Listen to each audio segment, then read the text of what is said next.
Good evening and welcome once again to the Try Hard NRL Betting Podcast. And this week we will be previewing Round 5. Lego!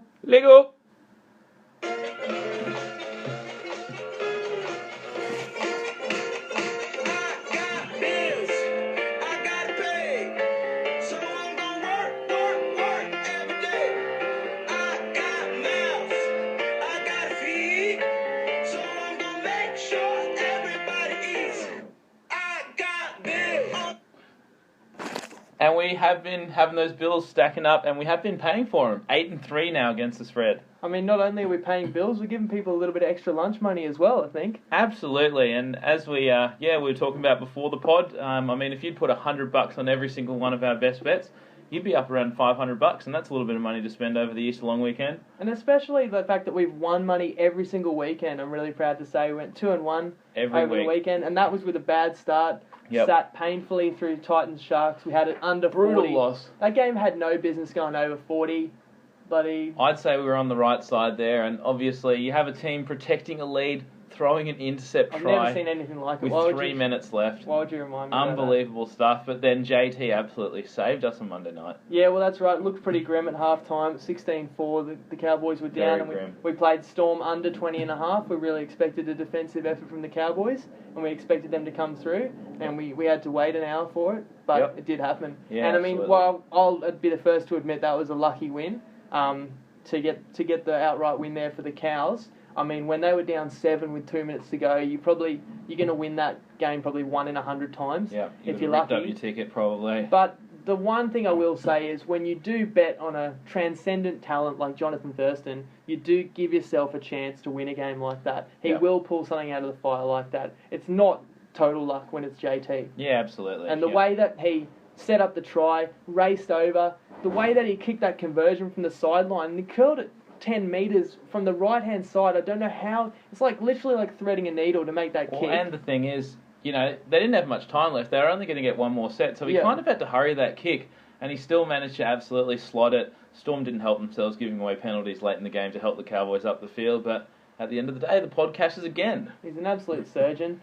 And last week was big, but this week's bigger than anything before. So excited this week. Is a massive week. I mean, we'll tell you right now, we've got 7 best bets. 7. We've had 11 so far this season. We're 8-3. We've got 7 for you for the Easter long weekend. We're laying our reputation and our lives on the line. Yeah, 7 best bets for you this week. But not only do we have 7 best bets, the biggest amount that we've ever had, we've also got a very, very special guest coming on the pod this week. Yeah, that's right. We're actually going to have renowned and esteemed rugby league journalist from 2GB, Wilson Smith, joining us live. Yep. In fact, I think he's been working at the judiciary tonight. We might actually try and get him on the line right now. Yeah, let's try and give him a call. He is a busy man. I know he's just gotten out of the judiciary, but let's see if we can't get a hold of him.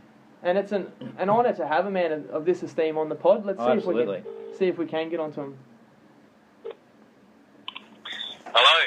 Wilson Smith, how you doing tonight, mate? Not too bad, thank you, mate. How are you? Yeah, very well, thanks. You're live on the air now, mate. Wonderful. Let's do it. Welcome, Willie. We really appreciate you taking your time out. We know you've been at the judiciary tonight. Yeah, no problems, mate. Happy to share a little bit of wisdom down from here in Sydney. Yeah, absolutely, mate. How did it all go tonight? Well, it was a pretty good night at the judiciary. Short and sweet, I think. We had a couple guys up. We had Parramatta's Reece Robinson. He was facing a grade 2 dangerous throw. He had that downgraded successfully.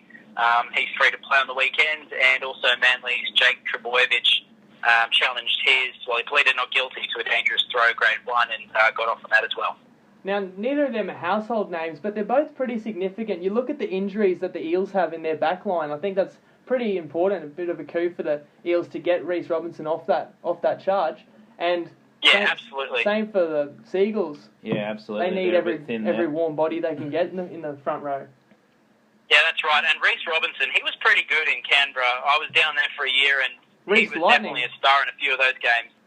And put him in Parramatta's lineup. I think if you take any more people out of that back line and switch any more around, I think they got real issues there. So it was really key that this guy got off tonight. And he was actually facing 3 weeks on the sideline by challenging the grade 2 dangerous throw charge. So let's put it this way, if he was unsuccessful at arguing it at the judiciary, he's facing 3 weeks. But since he had it downgraded to a grade 1, that that carries 90-something points, carryover points, which means he's free to play this weekend. And as far as Jake Trbojevic goes, it's interesting for him because he was never facing suspension at all for his tackle on Jason Nightingale.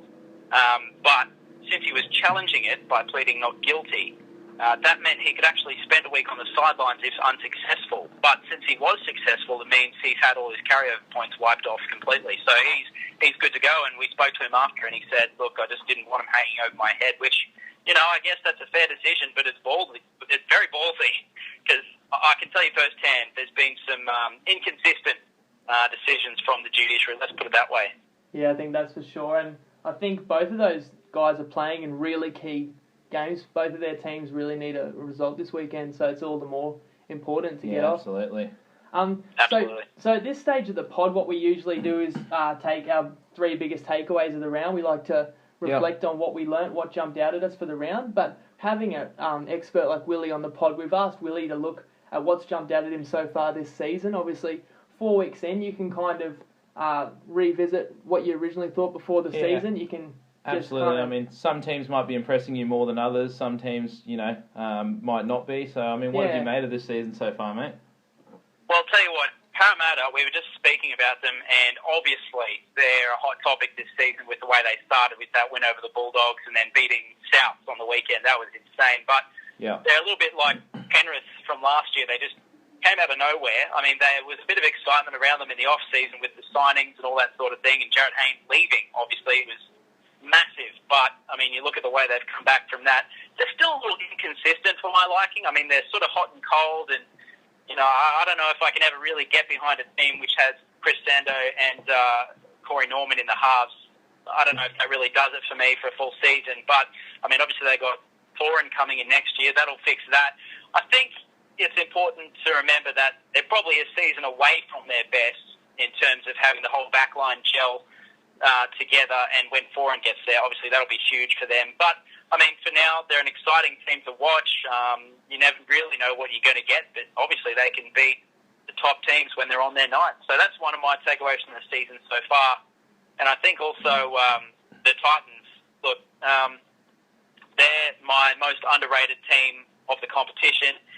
They've had one big loss to Penrith, but after the worst off-season I can possibly even remember in history of watching the game, I cannot believe that, they're actually sitting on one win. They're above the Sharks on the ladder, and they've had some pretty close contests so far, and coming up against the Broncos this weekend. I mean, it's a winnable match. I don't think they'll get there, but, the Titans, they're a pretty tough team.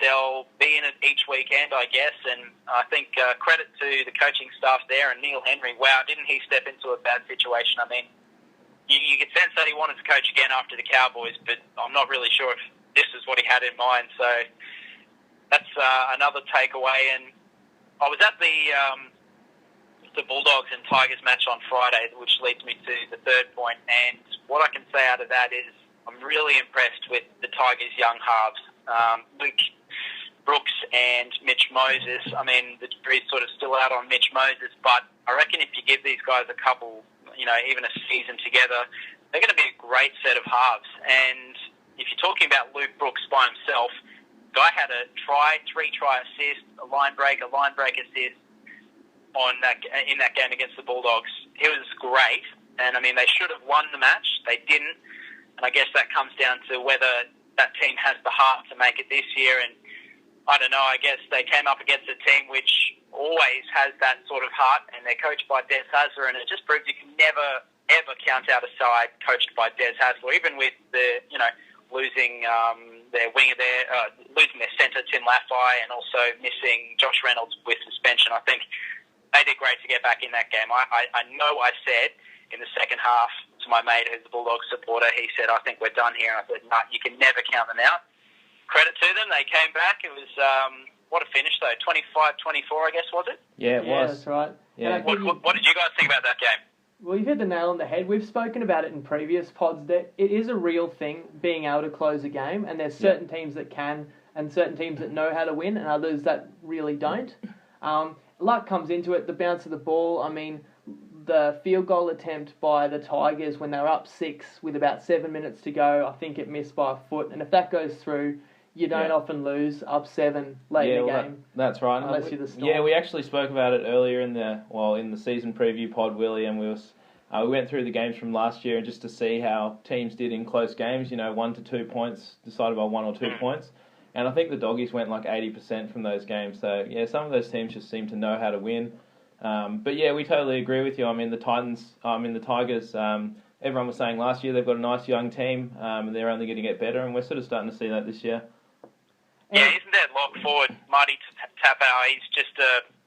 He's a monster, basically. He wreaks havoc and destruction, and no one is safe. That's basically all you can say about him. That's absolutely right. Actually, that's another good point. That I really didn't give the Tigers much chance when I found out Aaron Woods wasn't playing. For me, and Pat Woods, Richards, huge loss on the wing there. Pat Richards, Dean Hallertau, everyone was out for them. That's what really surprised me, that team can improve. For me, Aaron Woods is about the best front row in the comp when he's on. Well, yeah, I mean, I'm sort of hovering between whether he's overrated or underrated, but I think I've just got to suck it up and accept that this guy's legit. I mean, he plays State of Origin, obviously, and I kind of wondered whether he was sort of just having his tyres pumped up because he's good for the game, he's a bit of a character and all that stuff, but he's really showing, like he was leading the league in metres, I believe, going into that match. He didn't play, obviously, but, I mean, he's definitely got a big future in front of him. Yeah, for me, he's the real deal. You spoke about the Titans. I actually had a point I wanted to make about the Titans. Exactly what you said. It was the off-season from hell. Everyone was going to the season with the Titans as their tip for the wooden spoon. And we make bets every week against the line.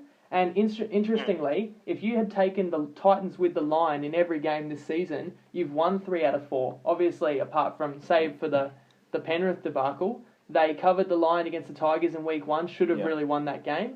They covered against the Knights again, conceded a late try, could have won that game, and they finally got a bit of luck swing their way against the Sharkies. Mm-hmm. So, yeah, I mean, it's not going to be a popular bet when you choose to bet on the Titans, but I think if there's a high line on it and it's for the taking, I reckon I'd be having a serious look at it. That's right, and some of our bets this year have been pretty ugly, Willie, but sometimes that's where you need to look for the value. Yep. Just like when you're at a nightclub, mate, sometimes you've got to look for the... Mate, you just got to take what's on offer, you can't be looking for a clear winner each time, but, It's all about market value as well. I was just going to say, low, buy low, sell high. I was just going to say, boys, one of the takeaways, I guess, also from this Bulldogs match, I was there. I mean, I'm hearing, this is interesting, but I'm hearing a few dog supporters, and I'm surrounded by them here in Sydney. A few of them aren't very happy with Trent Hodkinson. Now, this sounds crazy considering the guy was a superstar last year. He plays Origin along with Josh Reynolds. I'm hearing people don't want him there anymore. Mate, they're selling shares in Trent Hodkinson. They're saying he's not a winner. Can't get it done. I don't know how I feel about that, but he's had a pretty horrid start to the season, and I guess even Josh Reynolds, I've never really been a big fan. I'm not quite sure what he offers to the team. I mean, he's definitely good, and he creates stuff. When Trent Hodkinson doesn't have someone creating stuff around him, I think he's a bit too regimented. He doesn't really have that spark. I'm not really sure what to think about the Dogs' halves, so that's probably what's going to hold him back, if anything, this year. I mean, the forward pack's great. I love the back line as well. I mean, they'll always be solid, but these unexpected questions swirling around the Bulldogs' halves where you never would have thought you'd see that. Yeah, I actually am of the opinion that they complement each other well. Like you said, Hodgkinson's a bit more simple and can help them complete the sets, whereas Reynolds is a bit more of that attacking live wire. Yeah. Maybe some of the uncertainty about Hodgkinson is a bit unfair because if we remember the final series last year, he did his knee in the first round of the finals, I think, and he played through. And for me, it was really clear that he shouldn't have been playing. He was on one leg, so you can't really judge him on those performances. I think they could have gone even closer to winning it all had he been healthy, because he. Well, I was going to say I got a little bit of inside mail on that. It's not completely trustworthy, but I have been told that he's still playing on one leg. And that doesn't surprise me because some of those knee injuries, it really takes a long time for the player to ever be the same. I think. Yeah, absolutely. I think Josh Morris was the same. Last year he did his knee, and when he came back, he just didn't have that burst for a number of weeks. It really took until late in the final series, and even then, I don't think he was ever 100%. Definitely something you need to keep your eye on. Yeah, absolutely. Yeah. How's this for a weird one? I heard someone say Reynolds should be put into lock and play a bit of a break the Nats, Greg Bird style game. I mean, he's got the aggression, but in my opinion, he's a complete liability. And if you put him in a position where he's told to go out, crack some skulls, I think he's going to be in trouble. And he did his shoulder in the grand final. I don't think he's got a body built to play lock. Yeah, to be honest. I don't think so either, mate. No. While we've got you on the phone, Willie, speaking about injuries, I mean, you've got the inside scoop there. You're hearing it first. Obviously, we hear about these injuries and then the team lists come out. I guess, what we wanted to know, and probably what a lot of punters, wanted to know is, what exactly do the teams have to disclose in terms of injuries? I mean, obviously, a lot of them would like to keep it a secret who's going to be playing and who's not, but what sort of obligation do they have to disclose, injuries and that sort of thing? Well, I'm led to believe that they have no obligation whatsoever. Yeah, okay. Over there, it's extremely serious business. They're required to put out this list of injuries. They give of an injury to training sessions and lead the game, but with a DNP, which is a did not participate, or an LP, which is limited participation. But that allows all the bettors and fantasy players in particular to know how their players tracking in the lead up to the game. Now, that's not always trustworthy, because someone like Tom Brady gets slapped with a limited participation every single time he practices. Right. And that's just a bit of mind game by the coach. But the fact is that they actually need to put something out, and then they need to be designated how likely they are to play in the next game. So you might be doubtful or probable or, something like that. But so, sorry, Willie, just to stop you there, sorry, I think it was on a bad line and I think it cut out slightly, but you're contrasting the information availability in the NFL in America compared to the NRL. I think we just slightly lost it. Yeah, sorry, I'll let you continue there. Oh, apologies it's a good point. That. No, you're right. I was just saying that they're required to put out this list of designations of how likely their player is to take part in the next game. So, did not participate or limited participation. And then, that's not completely trustworthy because some players get slapped with a limited participation every time they train, and that's just a bit of mind games by coaches. And I could definitely see that happening in Australia. But when do they have to release those? Need to put out. Sorry? When do they have to release those? I'm not 100% sure, and obviously it's a bit funny with the time difference, but it usually comes out pretty soon. I would say somewhere along the lines of the first training session of the week, something like that.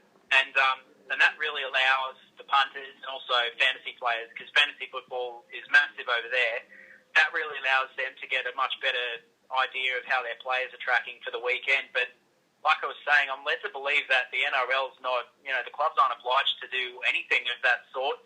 And from what I'm led to believe, it's pretty much just whether the journos go in and find out what's happening. I mean, I think that's what's really holding the NRL back. I mean, you hear these things about how the club, the executives of the game are going overseas and looking at what makes leagues big and all that sort of thing. And I think that's just that level of professionalism, which is probably missing from the NRL. I mean, obviously, I think that a lot of the clubs wouldn't like to have injuries known from their players, but I think if you're going to really make this a business, it's something that has to be looked at.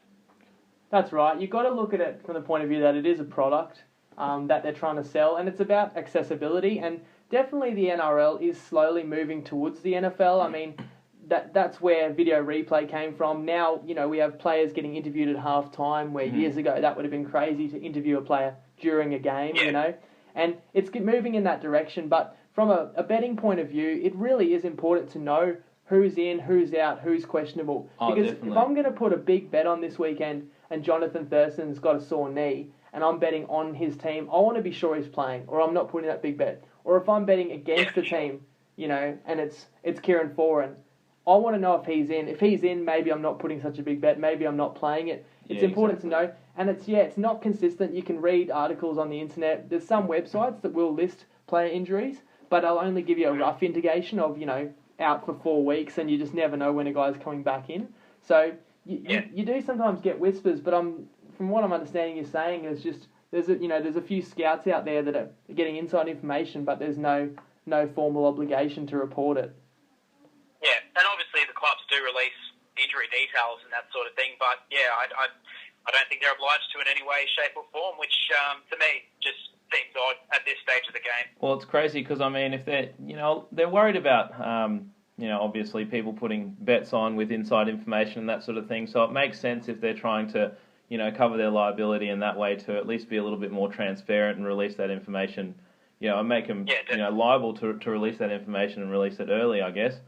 But I think, we wanted to... Jake, do you want to ask him a little bit about the judiciary? Obviously, he has, a little bit more info than we have on that and sort of how it works there. Yeah, I mean, you touched on it earlier, and we'll just get you to give us a little bit of a judiciary 101, because I think your everyday punter knows that a player gets reported in a game, and then that leads to some form of judiciary hearing, and then that leads to a player either being cleared or suspended for the following rounds. But people don't totally understand how it works, the loading system and everything. I thought maybe you could just explain that for our listeners.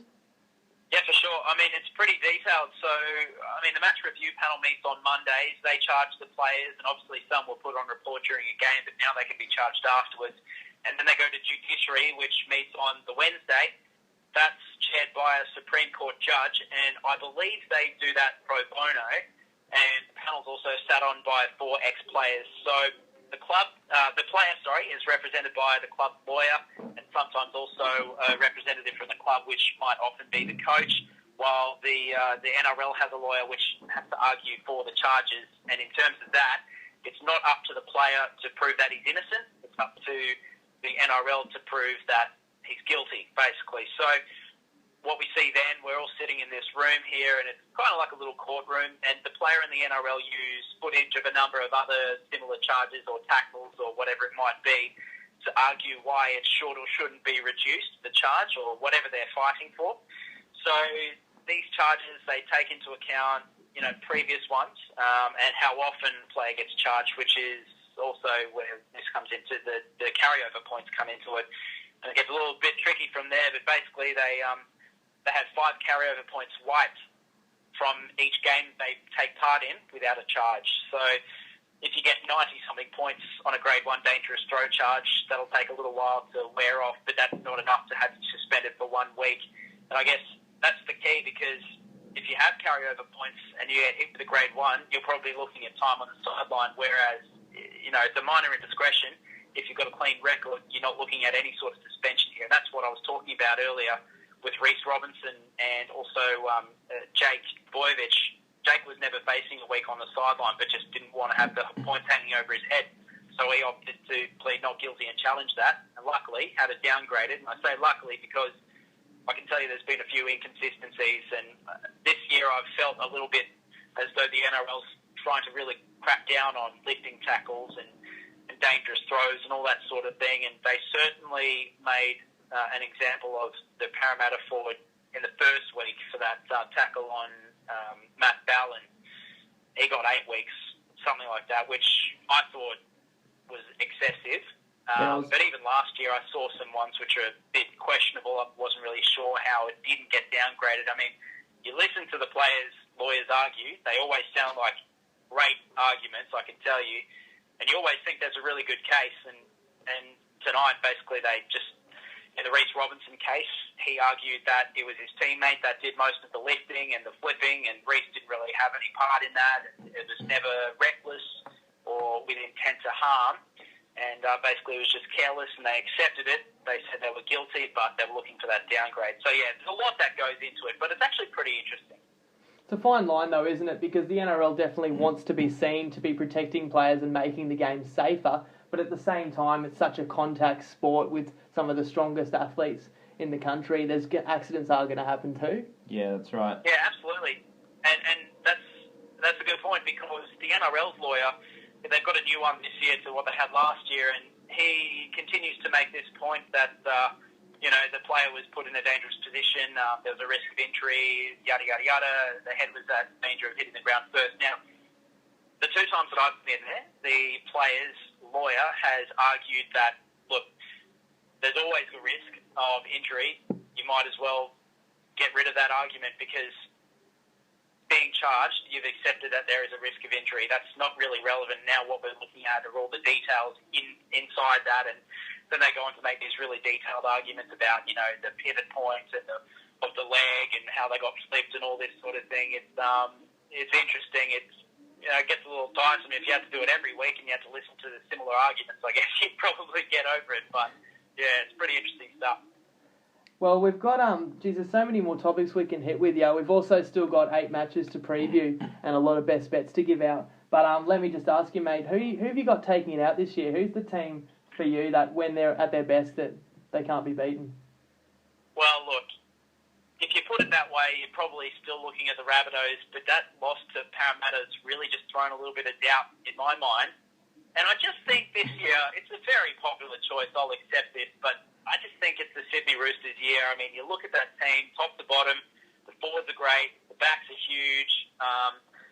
The most surprising thing, I guess, the funniest thing about it is that people are surprised by how good Blake Ferguson's been. But, I mean, this guy was an absolute superstar in Canberra. Like, he was playing Origin football before he got suspended. He was always going to be great.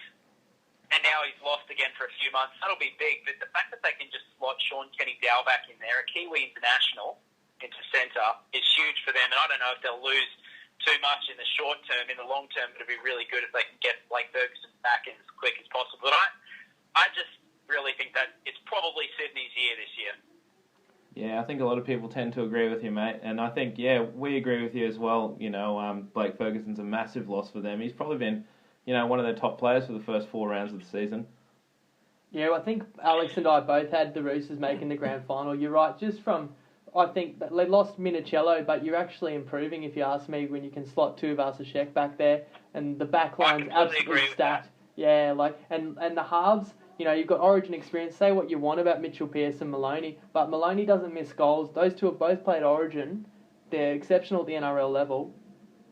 Yeah, they are. They're top-notch NRL halves. Whether or not they can play or they can win at an Origin level, we don't really, that's irrelevant basically to club football. And the fact is that if they don't get selected this year, whatever happens with the Bulldogs halves, I don't know. But if they don't get selected for Origin, they're in the club football for the entire season. And that's huge because those mid-round games are crucial if you get the 2 points in those. We've seen it a number of times. Teams completely struggle through the middle there, through the Origin period. It always smashes the Queensland teams, and it's an uphill battle from there.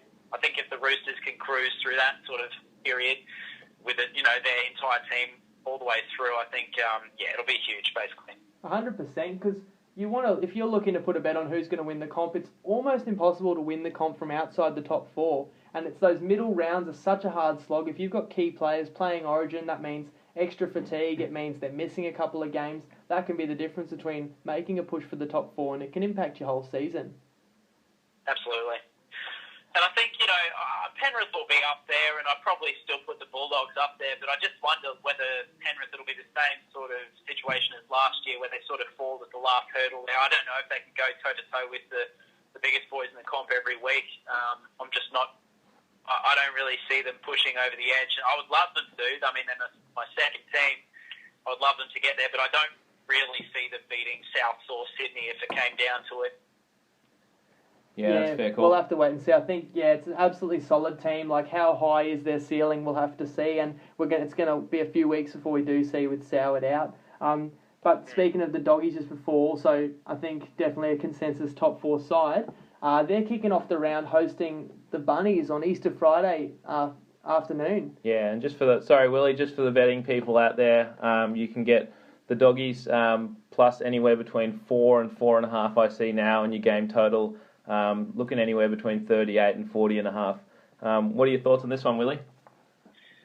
Well, it's going to be a massive game, isn't it? We're looking at a grand final rematch. It's going to be physical. Everyone's going to say that all week until the lead up to the game. It's going to be huge.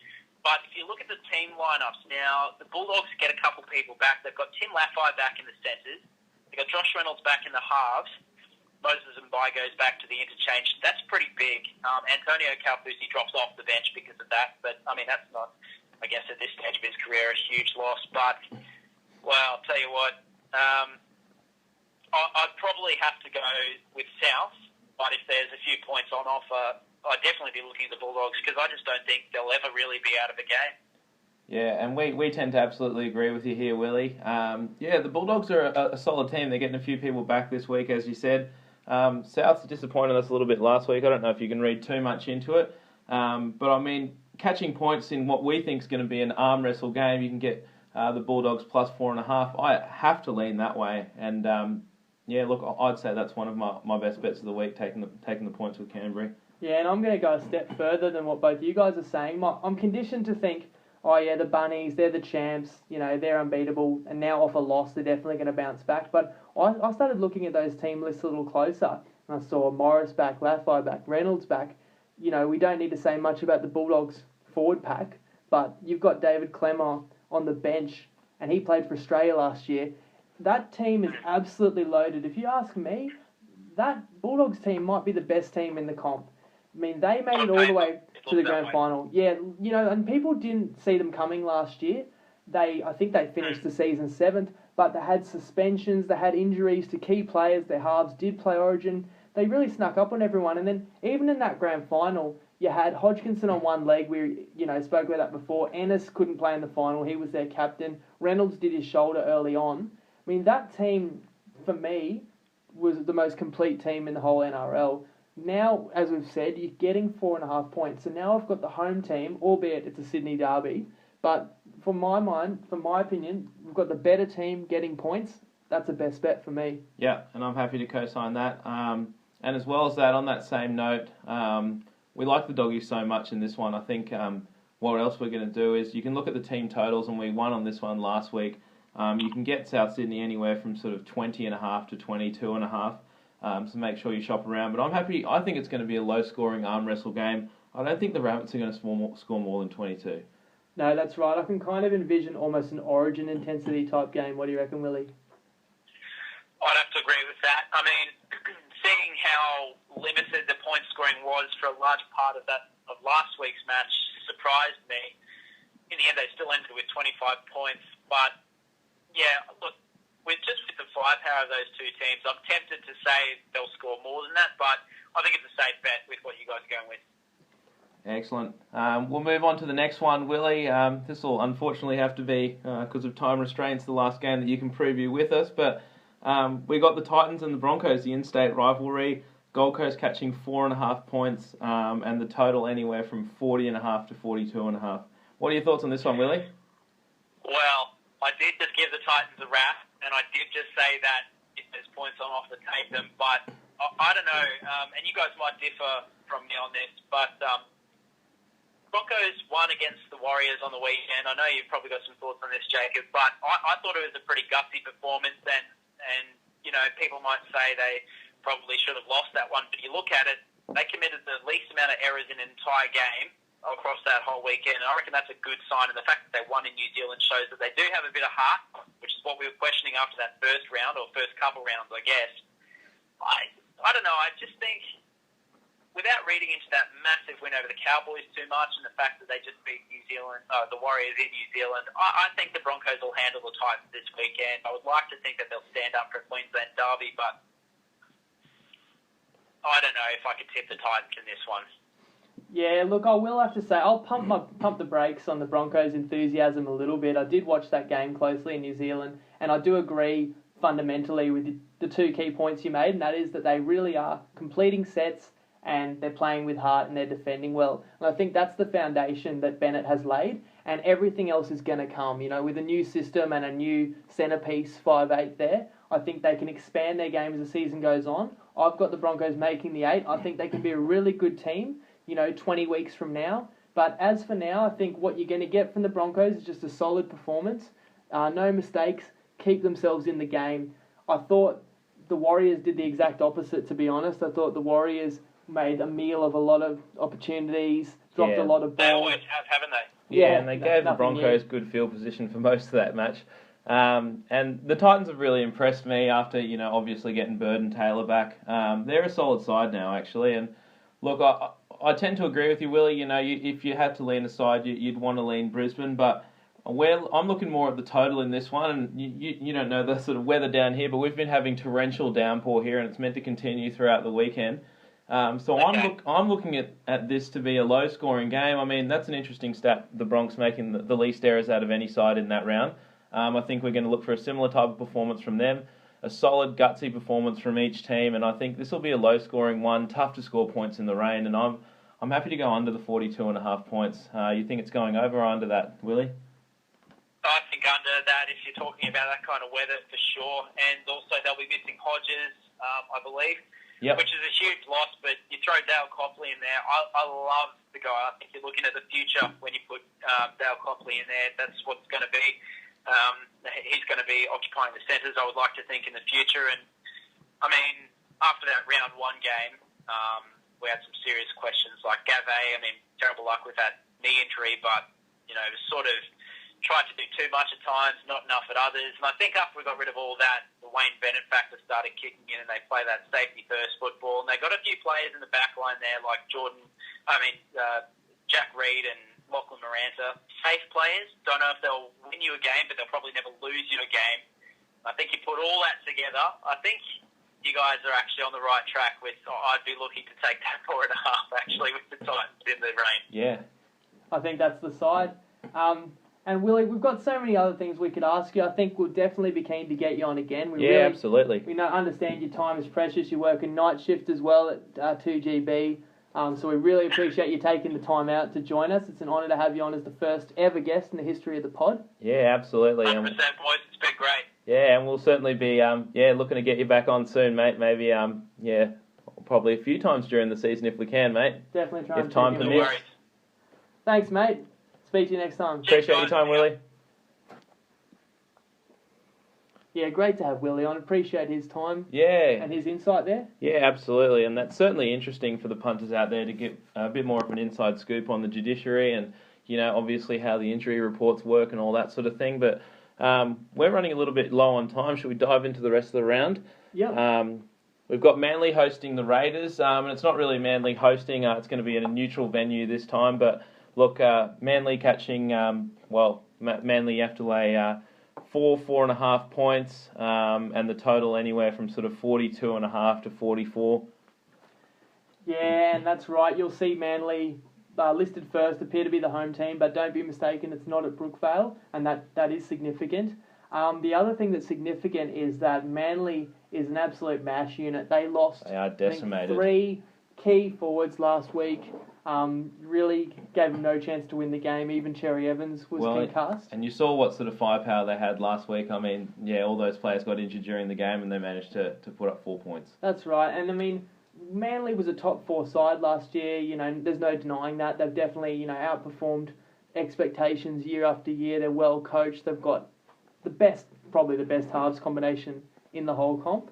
But I want to talk about who was in that forward pack last season. The key forwards in that team: Anthony Watmo, Glenn Stewart, Brenton Lawrence and Josh Starling were underrated front rowers, and Jason King was the captain. You've got none of those players lining up this weekend.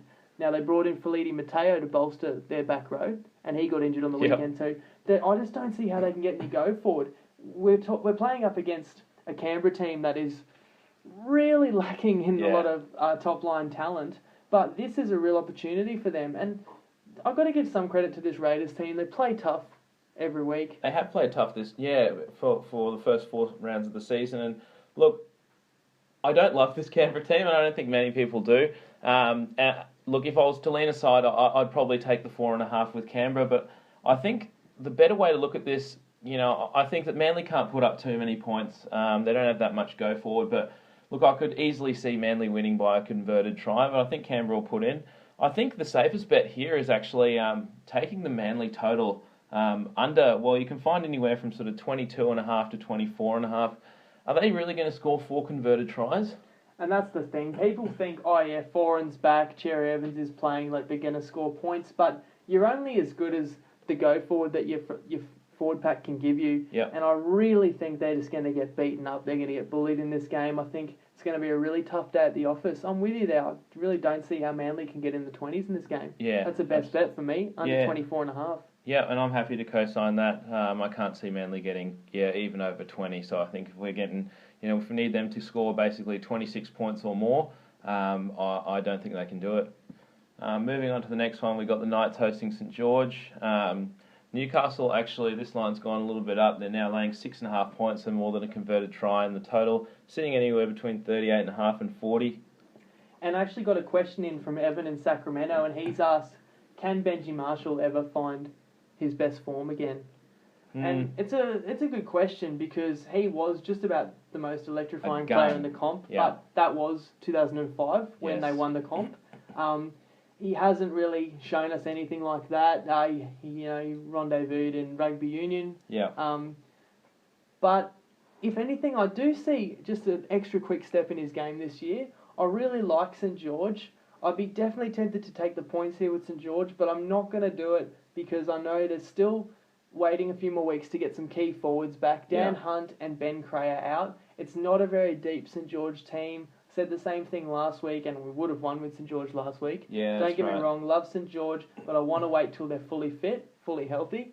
But I respect them too much to go against them either, so I'm staying away from this one. Yeah, that's right. And we have seen some glimpses from St George, some brilliance by Benji, but I mean, at the end of the day, coming off what seems like a decent win over Manly, really is a phony win. I mean, had a bunch of injuries Manly did during that game, and we really do like the Knights. But, laying more than a converted try, that's a bit too much for me as well. I think I'm going to pass this one. Now, we're halfway through the round. We usually do rapid fire. There's so many questions that we got. Quite a few questions for Willie, and we tried to just blend them into a conversation with Willie. But we're going to take one in-depth question this week because we think it's a really good one and it's something that people can learn from. And I'll let you think you can send it to you, Alex. We've got Pete Evans from Kedron. He's posted a question on the pods page on Facebook. And now, obviously, I'd like to take this time to remind anyone that if you have any questions, obviously betting related, just post it on the pods page. We'll get to it and we'll try and get to as many as we can during the time. Get involved. But he says, I have a question, please. Looking ahead to week 6, I see the Knights are playing the Sharks. I expected the Knights to be firm favourites being undefeated, but they are paying even more money. Am I missing something here? So what we've sort of missed out there is that Pete's actually found the Knights at a pick and price against the Sharkies. And he's, I guess implying that that's a little bit too high. And I tend to agree with him. What do you think? Oh, yeah, I think this question leads actually quite well into the next game we're going to preview, which is the Sharkies taking on the Roosters. I think fundamentally you're absolutely right, Pete, and I'm really impressed with his keen eye there. Yeah, absolutely. As a professional bettor, looking for any advantage, finding an entrance where you can, you need to be looking at these look-ahead lines because sometimes they won't get it right, sometimes it's a mistake, and it's going to correct itself, but if you can get in early... And also sometimes, even if you're not going to bet look-ahead lines, at least look at them. And even like last week, I mean, I know we got a little bit lucky with the Cowboys win, but you had a look at the look-ahead line. They were about $1.67 to $1.70 to win that game, and they actually closed at a pick and price, obviously after the Cows lost and the Storm won.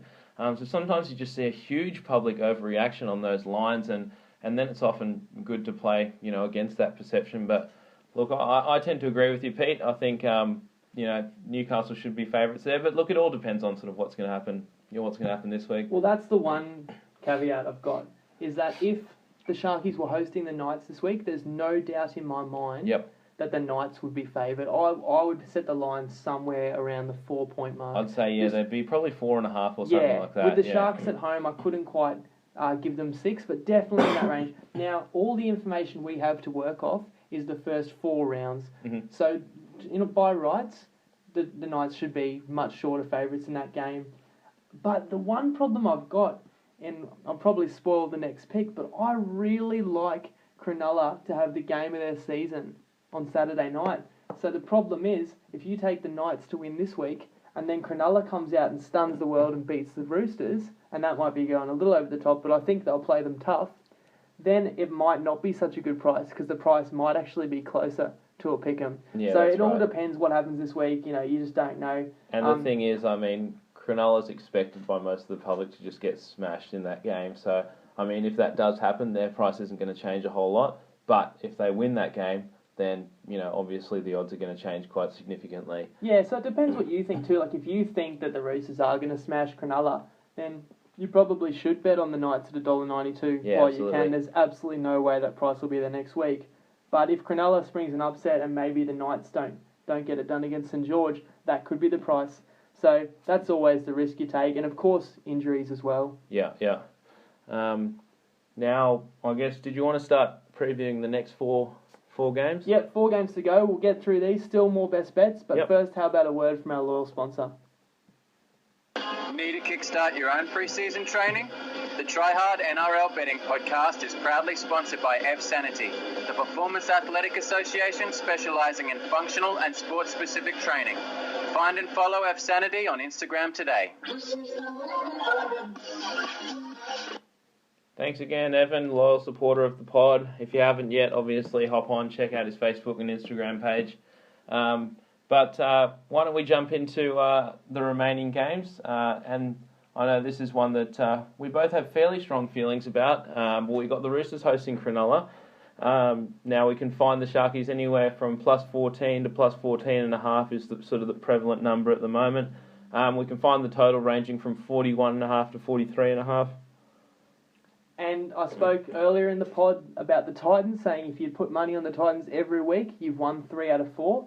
Now, there's one team out of 16 that if you bet on every week this year, you lost every week, and that's the Sharkies. Yeah. And you probably think we're crazy what we're about to say next, but actually that's the nature of handicapping, is that any efficient market is going to correct itself, and every single week that the Cronulla doesn't cover the line, they get given a couple extra points. A little bit more extra value every week. Now, that's not the only reason I like this spot. Roosters have been rolling. Only one blip, which was a loss to the Bunnies, which we're not going to blame them for that one.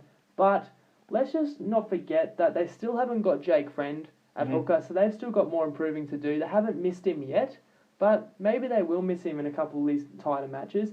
And, of course, they did lose their strike weapon, Blake Ferguson. He's probably been their best, almost close to their best player. 100%. Man of the match last weekend. Yeah.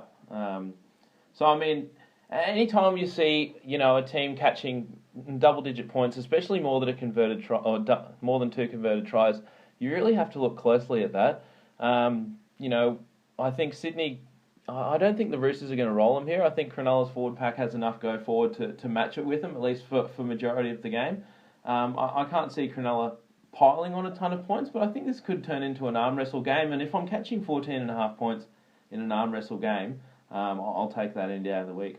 Yeah, that's right. Cronulla's now full strength, and I'm going to look back in the last 2 weeks. They've conceded 60 points. We know that all too well because it's burned us for 2 best bet losses. We've only lost 3 times this year, and twice have been at the hands of Cronulla.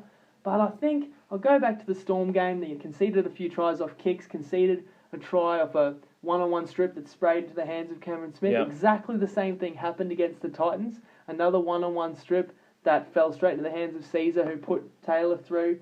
They conceded a length of the field intercept try when they were the ones with the lead. Yep. So really, this team's actually a bit defensively a bit better than people understand. And I'm looking at the total in this game thinking, the total's suggesting that the Roosters are going to score around 28 points. I don't see it. I think Cronulla comes out.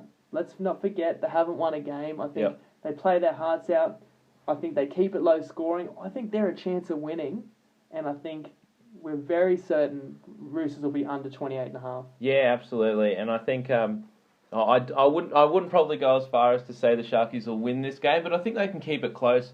And I think obviously catching 14.5 points. And we've spoken about it before. Obviously, you're getting a bit more value from Cronulla getting absolutely blown out in their last 2 games. But you're also catching a little bit of value in the fact that we like to, if a team has one bad defensive performance where they let in a lot of points, and Cronulla's had a few of these this season, we like them to, obviously put up a big defensive performance the next week. And I think this is a game they'll get up for. I mean, obviously, every team gets up to play the Roosters. So, I mean, Roosters under 28.5. I like it. Me too. And just one other point. I know what you're thinking. You're thinking you guys are crazy. Sydney's just going to be too good for the Sharkies. But let's just remember, this is the NRL. This is the closest competition on the planet, I think. And look no further than last Friday night. You probably thought the Dogs and the Bunnies were going to have pretty simple wins. But it's not always the way the cookie crumbles in this competition. So anytime I can get 14.5 points with a team that I know is going to be desperate, I'm going to take that. Yeah, absolutely. So I'm happy to make that a best bet. We'll take the Sharkies plus 14.5. We'll also take the Roosters under 28.5 for the team total. Moving on, we got the Eels hosting the Tigers. Now, Para's laying 1.5 points, and the total seems to be hovering around 40 to 42.5. And as you heard, Reece Lightning got off his charge, so he'll be playing. Yep. Probably leaning towards the Tigers in this game. I agree. I think they're slightly better team, but Parramatta are at home, and I've got to respect Parramatta. Willie spoke about them earlier. It's a pretty good back line. It's got some good up-and-coming forwards. For me, I've got to stay away from this game because I think the odds are pretty close to right. I think it's pretty much a coin flip game. I think the line's pretty much right. I think the Tigers are probably a slightly better team than Para at the moment, especially because Para in a little bit of a letdown spot coming off a huge win against Souths. But then again, Para at home, you're only catching 1.5 points with the Tigers. So really you need them to win that game outright or lose by a field goal. It's just not quite enough points for me. If I was catching a few more, I'd perhaps think about the Tigers. That's the only side I could look. But, in a coin flip game, essentially, I don't see too much value. I think the line's priced about right. I agree with you. I'm going to have to stay away from that one. Next, we've got the Storm hosting the Warriors. The Storm actually laying 7.5 points now. And the total anywhere from 39.5 to 42. And just to reiterate, I think New Zealand really impressed me in some regards on the weekend because they were pretty beat up. They're missing probably their second best attacking player in Sam Tompkins, missing Conrad Hurrell, missing the Fish, Rapira in the front row. So they were a bit beat up, which is why I kind of liked the Broncos on the weekend. They also fell down 16-0 at half-time. We can say it's that Jekyll and Hyde Warriors. You just never know when they're going to show up. I think they were genuinely unlucky. There were probably 5 different occasions in the first half where the Broncos didn't have much doing on fifth tackle, kind of stabbed a grubber through, and it flicked off the hand of a Warriors player, and it seemed to be 6 to go just about every second set. Some of that does just come down to luck, and to the Warriors' credit, they came back, they fought back to 16-all. In fact, Johnson had a makeable kick for the lead and probably for the win because Brisbane didn't look to have another try in them at that stage. He misses the kick. Brisbane gets a soft penalty in the lead and just enough life in the lungs to actually close that game out. And they scored a try in just about the final play of the game because the Warriors were trying to keep a dropout alive and keep it in play, and it just spilled into the in-goal. So don't read too much into the 8-point scoreline. Having said all that, I can't quite play New Zealand this week because they're still missing some of those key players. Yeah. And Melbourne's completely healthy at home. They're going to be smarting after letting that one go. I dare say Craig Bellamy wouldn't have been too impressed by that one. Yeah, definitely. And also, as you were saying, I mean, you don't really know what you're going to get out of New Zealand. They're a much better team, at home than they are away. But I still don't love this Storm team, and even though they're fully healthy, can they really win by 8 or more? Maybe, but I think that line's probably set about right. It's a pass from me. Yeah, I think I'll look to play New Zealand when they're a little healthier later in the year, and I'll look to bet against Melbourne, especially if they do get an injury to one of their key players. And we have been saying that we'd like to play against Melbourne as the season progresses, as the season sort of takes its toll on some of those older guys. 100%. The Monday night game again, which was very profitable for us for the last 2 weeks now. We've got the Panthers hosting North Queensland. Panthers laying anywhere from 4.5 to 6.5 points, and we've got the total hovering anywhere between 39.5 and 42.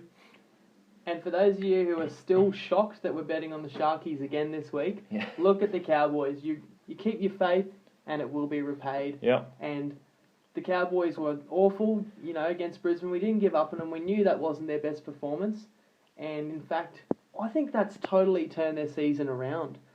I mean, talk about you lose that game, then you've got to go into Penrith, followed by into South Sydney. Yep. I mean, down, as we said before, probably a 1% chance of winning the game, whereas now, I think that's got to be such a lift for the team. They're still going to say to themselves, we haven't had a good 80-minute performance yet, but man, that second half, you couldn't have asked for much more than that. They held the Storm to 1 point, They came back, they gave everything. They've got to be, brimming with confidence. they're another team that's fully healthy and I think just about to fire on all cylinders. Yeah, that's right. And I think I do like the Cowboys in this spot, and you see it in all sorts of different types of sports where you have a team that's coming off a lucky win or a come from behind win, and it tends to springboard their season a little bit. And you see teams that have, an unlucky loss and they tend to sort of get let down a little bit the next week. But I think this could really be, the turning point in the Cowboys season. If they lose that game, they could easily be 0-6. Obviously, as you said, Penrith this week and then at Souths next week. But I think, with Thurston at the helm, I think if you're getting more than a converted try, you have to take that. And, don't forget, South's still out for Penrith. I think, obviously, some people forget about these injuries, with some of these teams. And I think, the Cowboys are going to start turning this around. They need this game. They know they've got a tough one against Souths next week. And you think, they had a Monday night game last week, short turnaround, but it isn't really. They still have the full week to prepare. So I really like the Cowboys here. Yeah, and you might think, hang on, like Jacob, you've picked Penrith to make the grand final. Why would you go against a home Penrith team that's off a couple of losses? But this isn't the Penrith team that I think can win the grand final. This team's missing Soward. He's such a key, gives them direction in the centre of the field for them. They're also missing Lewis Brown, who is a key back rower. So Dwani probably don't play Lewis Brown for first try this week. I'll give you the hot tip. And there's even question marks over Seguiara. I think he had double-digit stitches in his lip. Like, how well could he have trained? Can he take contact? Can he play? And he's a key part. He is in the team list, but, you've got to think he got absolutely pummeled in the face. Well, what did you say his lip looked like? No, never mind. Okay. But we do like a side in this game. I think we've alluded to it. We trust JT. I've got to say, Jonathan Thurston's a good rugby league player, isn't he? Yeah, he's all right. He's good. He's phenomenal, to be honest. I think it's him and then Daylight. And that's even in a comp that has Greg Inglis. Honestly, what JT can do to control a football game is unbelievable. I can't speak highly enough of him. And I can get as high as 6.5 points with the Cows. Yep. I know they're away from Townsville, but they need to be able to find a way to win games down in Sydney. And I think, as you said, the momentum, the energy, the confidence they will have got from that win, I think it's going to do them a world of good. Even if they can't quite beat a Penrith team that I've got a lot of respect for, I think they can keep it close. So I love the Cowboys plus 6.5 in this one. Absolutely, and I'm happy to co-sign that as our 7th and final best bet.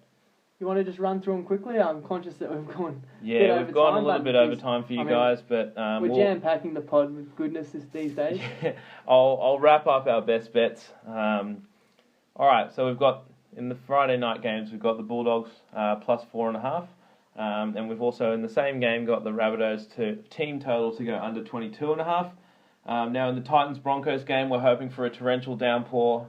Game total under 42.5. Play that early. Once the weather report's out, that's going to go only one way. That's exactly right. Yeah, you've got to get ahead of some of these line moves. In the Manly-Canberra game, we've got the Manly to score less than 24.5 points. I feel really good about that one, actually. Me too. Roosters hosting Cronulla. We've got the Sharkies plus 14.5. Trust us. Hold your nose and bet the Sharkies. It's going to get ugly. We've got a few ugly games this week. And in the same game, we're trusting that the Sharkies can keep it close and low scoring and keep the Roosters to under 28.5. Then in the Monday night game again, to wrap up the week, we've got the Cowboys plus 6.5. 7 best bets, unbelievable, but we really like the slate. We're seeing the ball well, so why not? Yeah, why not? Why not keep the good times rolling? Well, guys, I hope you enjoyed this pod. It was the biggest in every possible way, including having Big Willie on. Yep, true. We've enjoyed it. Best of luck for everybody. Happy and safe Easter. Yeah, absolutely. Most importantly, please gamble responsibly.